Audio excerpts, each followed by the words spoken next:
The Italian focus tree rework is here. What is this? Balance of power? Bandits war? What is this? Paratroopers? Solid progress in the war against Ethiopia? A work in progress focus tree? Welcome to the Dev Diary, officially announcing the rework for the Italian focus tree. It is here, and it's right here. So this Dev Diary is absolutely massive, and I'm going to summarize a lot of parts and skim over a lot of parts and keep all the interesting stuff because I don't want a 50-minute Dev Diary. So here we are, boys. The rework by blood alone of the Italian focus tree, and this is how it looks, which is really awesome because look what we've got here. But first, are you tired of reading Dev Diaries? The long and confusing blocks of text, blurry images, Mussolini's bald head? Then it looks like you need to check out today's sponsor, Raid Shadow Legends. I love games that challenge me and give me goals to push for. In Raid Shadow Legends, the biggest challenge is called the Doom Tower. And trust me, it isn't going to be easy. To climb to the top, you're going to need an army of champions, clearing each floor one by one until you reach your first boss. These guys completely ignore your block debuffs and give your champions a run for their money. A couple of the bosses, you need specific mechanics to beat them, like the Scarab King. You will take very little damage until you reduce his max HP. There's a lot happening in Raid this month, along with having special events every day. They have an entirely new special event for the summer solstice called the Path of the Light. You get to explore branching paths, earn rewards, and there's an amazing set of skins for Trunda Dilmanets coming out. Raid is currently running a special Deliana chase event where you get your hands on the amazing Deliana, brand new legendary champion from the High Elves faction. All you have to do is log on and play Raid for 7 days between now and the July the 20th, and you'll get Deliana, one of the strongest support champions in the game, entirely free. Click the link in the description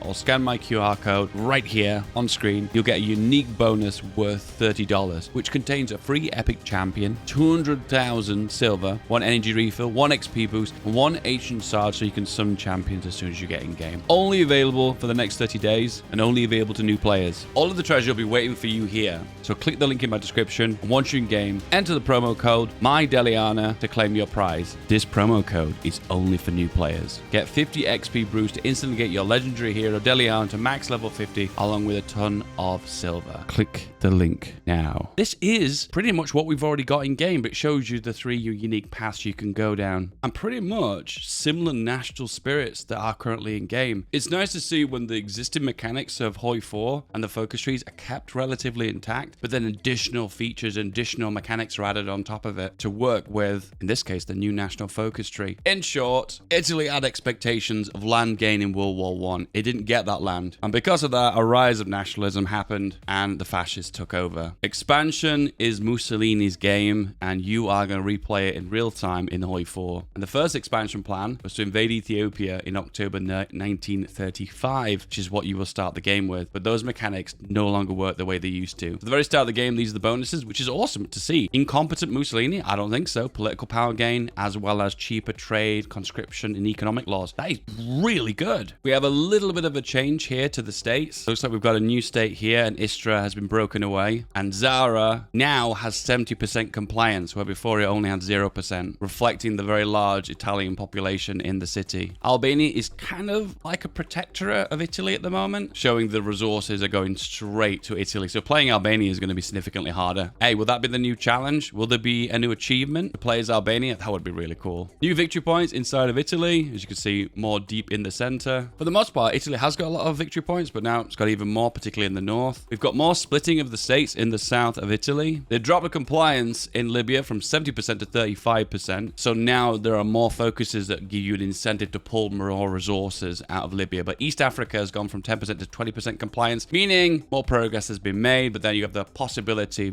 as I said, through more national focuses to build and develop this land. What is this? This beret and this guy all wearing all black. Menacing? Bad guys, maybe? Let's find out. So, Italy now has militia divisions. These are pre-constructed divisions that you can hire, but there's a limited amount of them you can hire. They're cheaper to make. They have some disadvantages, but also some advantages. As you can see, the advantages are mainly defense in specific terrain types. On the downside, you can recruit more of these up to the maximum limit. You're not limited based on battalions like you are with special forces. And because they're cheaper to make, why not make them just to defend your colonies abroad, which I feel is like the intended use. They're described as irregulars and militias, and the result of that is less organization, but all their other stats seem better. So you can't make an entire army out of these. However, it does feel worthwhile because they're cheaper to make as many as you can up to the maximum limit. So as you can see, is 7 of 12 potential militia divisions that can be raised up. And there are lots of national focus that increase that cap higher and higher and higher, and specific ways of making these militia even stronger and stronger. And you can see them here. Militia Boyo wearing all black. The black shirts are wearing black. Surprise, surprise. So we've got some more irregulars as well. These looks like they spawn based on national focuses. Once again, not too excited about this, but the idea is these are meant to be militia that will fight in certain areas, such as colonies, really effectively. And they've got swords and bolt action rifles. What a combination. Yes, yes, yes. More models for the win. Italy looks like they're getting a lot of new generals. They're all level 1s though. Opportunity to grind them in Ethiopia. We have a bunch of new Italian designers. Lots of focus on Air Force and Navy. As we can see here, this one makes carriers, capital ships, and screens 10% more expensive with no upside. However, submarines get a massive buff. Man, this is the bathtub ship designer. It's making your crappy submarines better and better, and plus you can pump them out in numbers. Man, this is going to be pretty OP just for spamming naval supremacy. And then we have the naval aircraft designer, which is a combination of range for fighters, range for heavy fighters, and obviously reliability for tactical bombers and heavy fighters. Usually, this designer will only normally give heavy fighter reliability and tactical bomber reliability. So it's nice that you get both. And there's more. This is the first part of the focus tree. It focuses on expanding in Africa and developing your colonies. Now, this part of the focus tree doesn't excite me because a lot of the time, a lot of development in Africa is just pointless. It's always best to focus on your industry first and then work on your army or your air force or your navy. So things like expanding colonies usually doesn't have much benefit. I need to see from PDX here big improvements to your economy for investing into your colonies, and then reasons to keep hold of your colonies. Because think of it the way it works at the moment. If you're France or Britain and you lose your African colonies, who cares? Sure, there's some steel in North Africa. Sure, there's a few civilian factories. Sure, there's some very small amounts of rubber in West Africa. But what's the point? There's no point. It'd be kind of cool if those events tied into losing these specific regions, so therefore to give you an incentive to actually defend them. But at the moment, there's just not much point. And if you put factories there, you put resources there, things that you just don't want to lose, then there's more incentive to defend it. I'm going to give you a thumbs down on this part of the focus tree because I think some of the bonuses you see with this aren't that great. The long-term goal looks like you can get this colonial police, which at the moment, all it does is reduces the amount of occupation required, but you lose compliance. However, through national focuses, you can improve this law so it has better and better bonuses. Hopefully, to have bonuses that are very similar to local autonomy, which the democracies have. That's the only incentive that you want to go for this, because otherwise there's just no point. So once you've got national focuses and you've developed African regions, you have the ability to sign up for more irregulars. There's something very personal about your army in HOI4. When you make the divisions that you prefer, make the equipment for those divisions unique to you, like with customized tanks and equipment, it feels very personal to use those divisions to fight those battles for you. And it feels rewarding that your divisions that you personally created are getting used in battle. The problem when you're creating these pre-arranged templates is they don't feel as rewarding because they're not your personalized templates. Now, don't get me wrong, these probably are going to work really well in these colonial regions,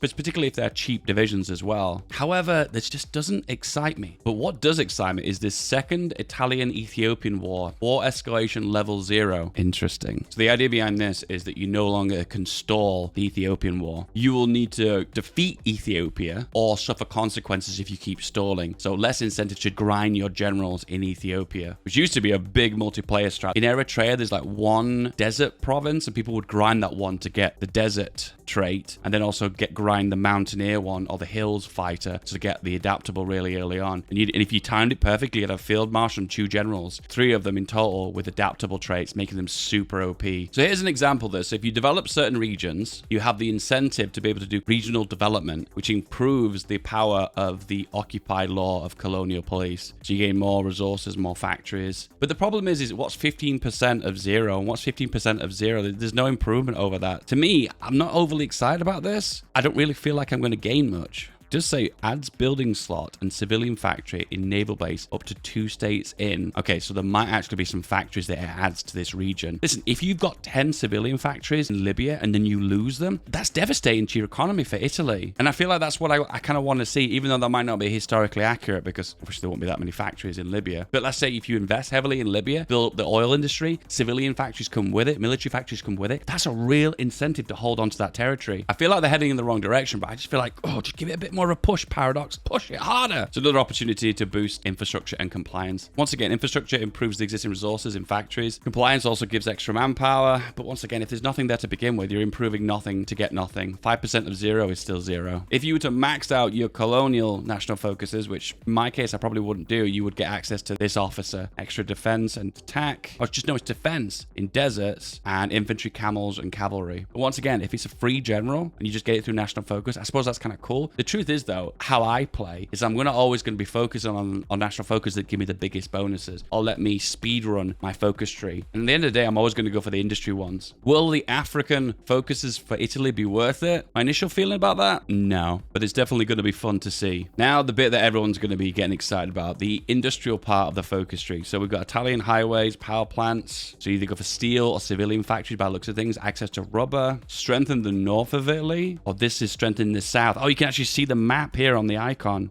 I like that this focus tree isn't overly complex. They haven't gone for like 50 focuses that are all like 35-day ones, because the problem with those big focus trees is not only they take a while to kind of understand, but also too, some of the bonuses are kind of weak. I know you guys would get really excited by big focus trees, but I'm going to let you guys know I'm not a big fan of them. I think potentially the Soviet Union focus tree has a very handful of key focuses, but then most of them are just kind of like stalling focuses, if you catch my drift. Bigger is not always better. Quote Feedback Gaming 2022. This is the start of the industry at the game. Basically everything takes an absolute beating. Factory output is terrible, efficiency base lower, cap is lower, growth is lower, research takes an absolute beating. This reminds me a little bit of Japan. So the idea behind this is because Italy's never had a long period of stability to kind of fix its industry. It's been sucked into wars in other part of the world, Ethiopia, then getting involved in the Spanish Civil War, and it's never really had time to focus on its own industry to kind of modernize it. So it's a nation with a fairly large industry, but kind of out of date. Italian highways. This is awesome, Paradox.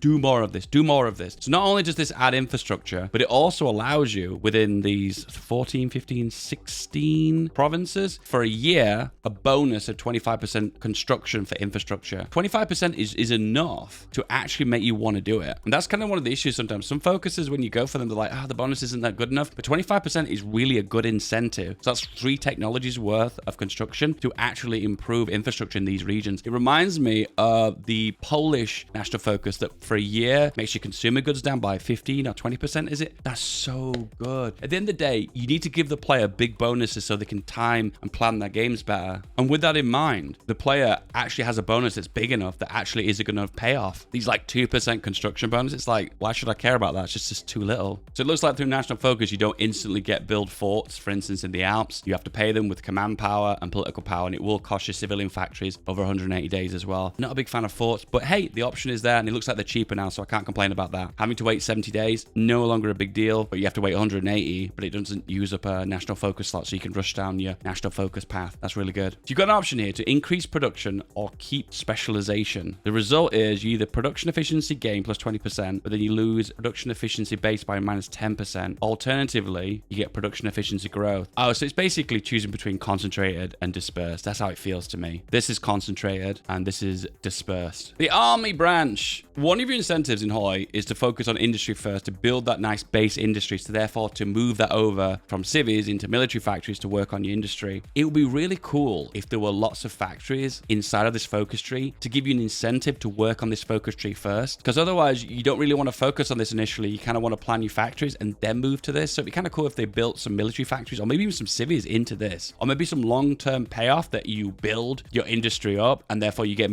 more civilian factories by exporting guns, for instance, potentially. This is interesting. Tankettes. Wee baby tanks. So at the start of the game, you start with a classic Kaiserite penalty. So you get an extra entrenchment similar to France. Wow, that division organization minus 10% is really painful. And division loss when moving plus 30%. So this severely limits your ability to attack and continue the attack, as well as maybe even affects your defense as well. That's pretty bad. So you either go for preserve army traditions, this one, and this will restore some of your army and fix some of these problems, or you go for bandit war, which gives you a really interesting bonus here. So armored car organization plus 10%. Interesting. Armored recon company organization plus 10%. That's actually kind of cool. That gives you an incentive to add recon companies on, meaning they'll add organization to your division. You can have enough organization, right? And then the big one here is that armored cars, trucks, and mechanized become 10% cheaper. These two bottom ones are insanely strong for mid and late game. you're always going to need trucks, and mechanized is always good to have cheaper. Hey, I really like this. I think I'll probably do this one. Another option for special forces, plus 2% multiplier is not very great. Combat out of supply penalty minus 10% is okay. And then organization for paratroopers.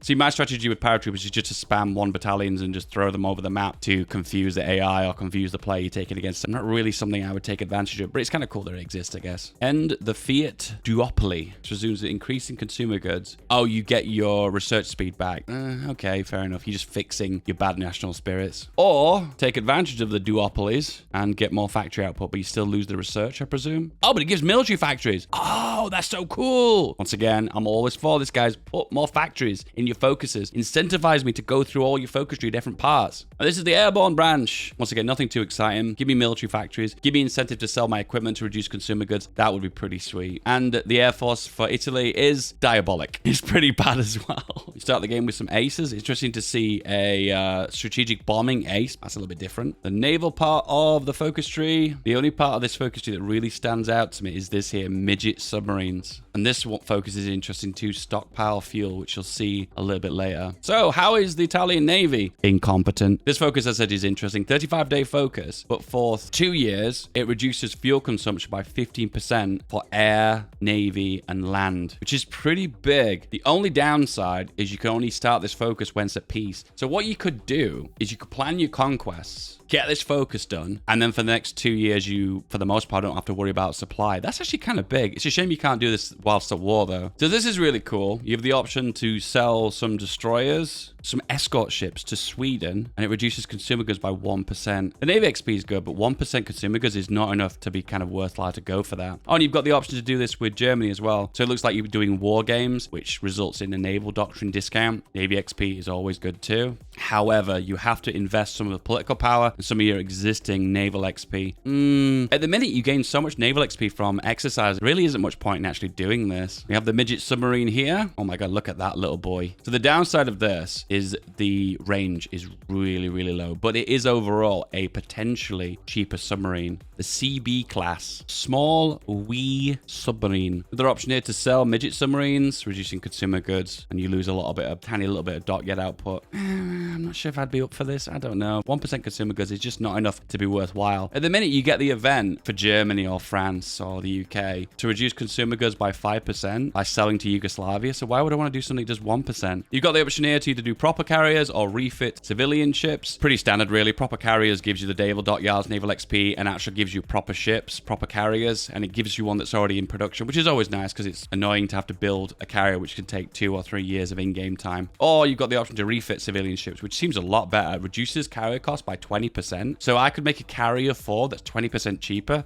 I'm down for that. That's definitely the stronger one. At the end of the day, ships like carriers and capital ships, really expensive. They take a very long time to build. Anything that gives you the ability to build those quicker is for the win. So here is the regular carrier, nothing to see here. And here is the cheaper one. Once again, nothing to see here too, but it's cheaper. Trust me, it's cheaper. The foreign politics branch. So this is the kind of Mussolini fascist path. So you've got Pact of Steel, which is pretty vanilla. Then you've got Italy First as well, working potentially with the Allies in the long run, potentially guaranteeing Austria. So potentially, therefore, backstabbing Mr. H. Oh, it's here. Guarantee Austrian independence. Negotiate Italian claims. So the idea behind this is you do something that the Allies would like, in this case, stopping Hitler from taking Austria. And the result of that is the Allies will give you some of the claims that you wanted from after World War I, which I think is such a really, really cool concept. As long as there's not lots of barriers to giving you these claims, that would be really, really cool. Albanian oil. Damn, there's oil everywhere now, boys. So here's an example here. You can expand the influence of Albania by giving claims on Kosovo or Macedonia. Got the option if you are involved in the Spanish Civil War, you get a bunch of air wings for free, which I presume comes with planes, or it might not, with also bonuses for 365 days. Kind of cool that it exists. It's a good way of getting air XP, so why not? Does it come with the aces? That would be cool too. Oh, this is a new interface for the rework for planes as well. See, it's got a red background. The aces look different as well. Okay, so the political part of the focus tree for Mussolini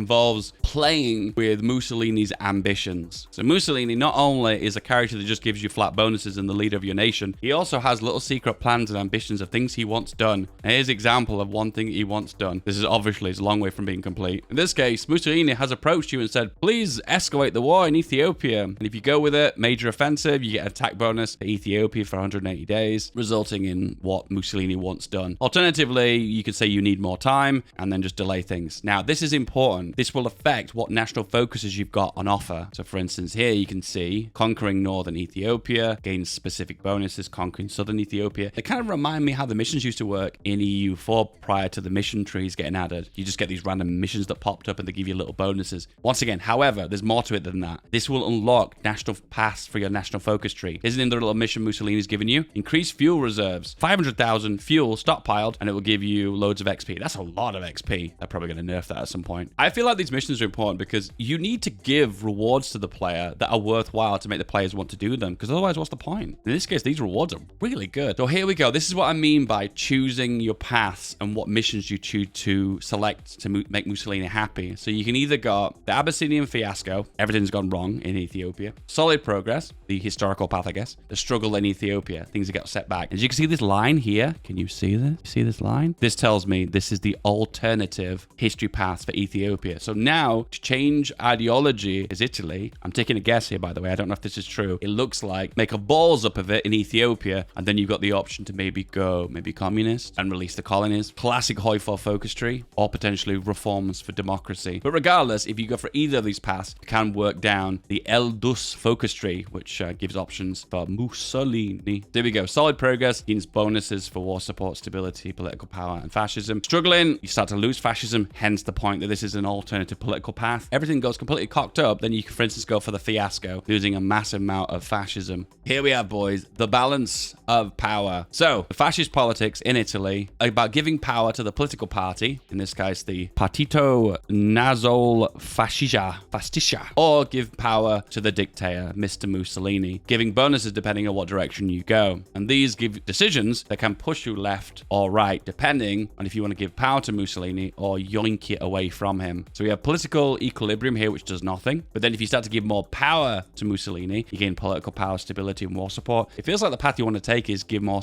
power to Mussolini. Or if you take it all the way to the top with Mussolini, you start to suffer some penalties for how much XP you gain. I presume it's because you're probably trying micromanaging too much, and you need to let the council of your party take some control back, some autonomy of the council to control your army, navy, and air force. It's the first time we've seen in a focus tree where you're losing XP over time. That's just a really cool concept. Now, if you go in the opposite direction, you get super anti-war. That's right. The fascist party seems to be anti-war. You lose war support, and you also lose stability when it's in an offensive war. So potentially, if you go to war, I think you lose 20% of your stability, and then on top of that, an extra 15. So you are going to lose so much stability if you go to war if the council is in power. And we go total control of the Grand Council, losing stability, massive amount. So you're going to lose 50 stability if you go to war. You've got loads of war support reduction, which potentially could take off some of your mobilization. Political advisors get cheaper though, so there is an incentive to do this. Maybe there's a strategy there, but overall, if you've got Mussolini getting 50% extra political power anyway, if you max him out,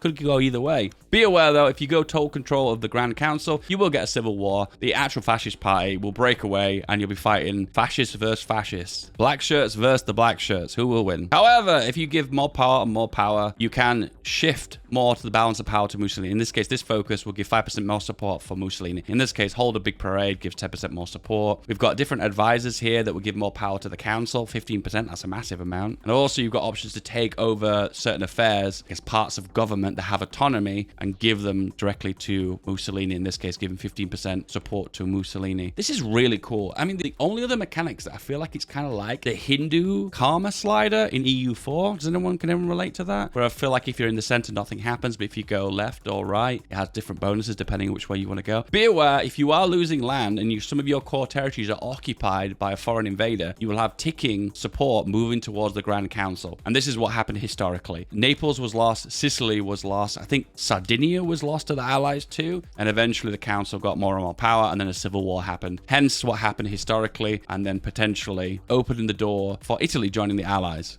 So this is the Mussolini path here. I like this. This is not too big again. I like these focuses, guys. I don't like it when focus trees are too big, but this is perfect for me. I like that all the bonuses seem really decent too. But regardless, you become the lion tamer. Amazing. Taming lions. And these are all the potential bonuses you get from it. So fascist support, conscriptions less, stability for your party, surrender limit plus 5%. So to capitulate Mussolini, you kind of have to take out all the mainland, and you didn't have to take out Sicily. So will this extra 5% mean I have to take Sicily out? Oh, please no. But regardless, it could cause the civil war because it could tick towards the council. So that's a potential issue that could happen. But overall, this is a really juicy bonus. A little bit of a downside to this that I'm not a big fan of. I don't like these kind of Super Saiyan 4 versions of dictators. Like there's a Stalin version and now there's a Mussolini version. And I have a feeling at some point they're probably going to be a Hitler version as well. PDX love dictators. Confirmed. Oh, the actual bonus here. Capo Supremo. Militia organization plus 10%. So more bonuses to militia. Ooh, this focus at the bottom here. By blood alone. Paradox, if you are listening to me, please make the final national focus in a list a good bonus. Please don't give me 5% multiplier for special forces at the bottom of this. Maybe I just don't like special forces. Maybe it's a personal thing. But overall, guys, please make the final focus a big payoff because otherwise there's just no point working my way down it. Please. So here's an example here which gives you claims. Remember, peace conferences are getting reworked. As a result of that, it means that when you go into a peace conference and you have a claim, getting that land is going to be cheaper for you, particularly if it's contested. So in this case, you can see in the event, I presume it might be that the allies get defeated, you're going to make automatic claims to all of these territories in Africa. I mean, it's okay, I guess. Non-core manpower plus 15%.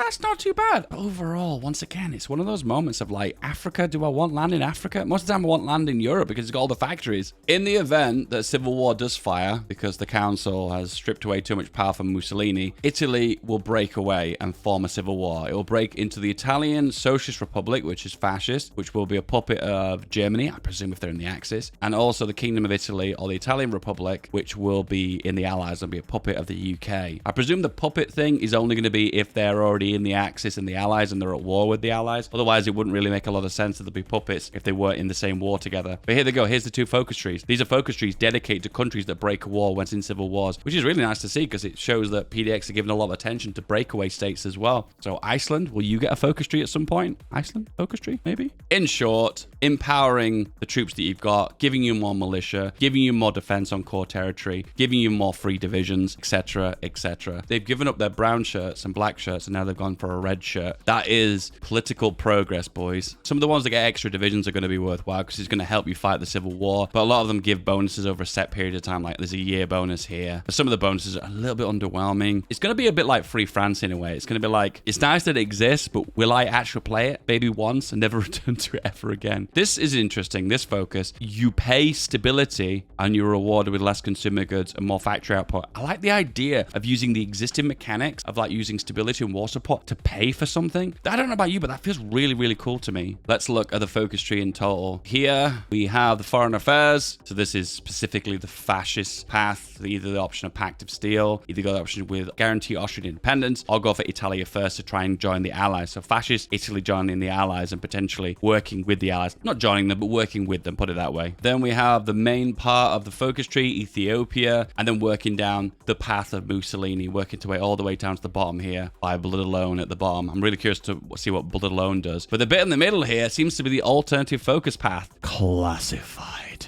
What is this, boys? What could it be? So monarchist path feels almost certain to me. Will we see Roman Empire stuff? That would be really cool. But there was some communist support in some of these focuses too. So maybe the communist path, maybe a democratic path. I don't know. Then we've got the Navy here. Then we have the Air Force. Then we have the Army. And then we have industry in the very far left here. I like to see that these parts are split up because otherwise it'd be more like the Chinese focus tree where everything's kind of interlinked. Guys, this is the Italian focus tree. How do you feel about it? Let me know in the comments below. Is it a win? Thumbs up? Thumbs down? Don't forget to like and subscribe. I'll see you guys next time. Bye-bye. You love this video? Well, this one, you're going to love even more.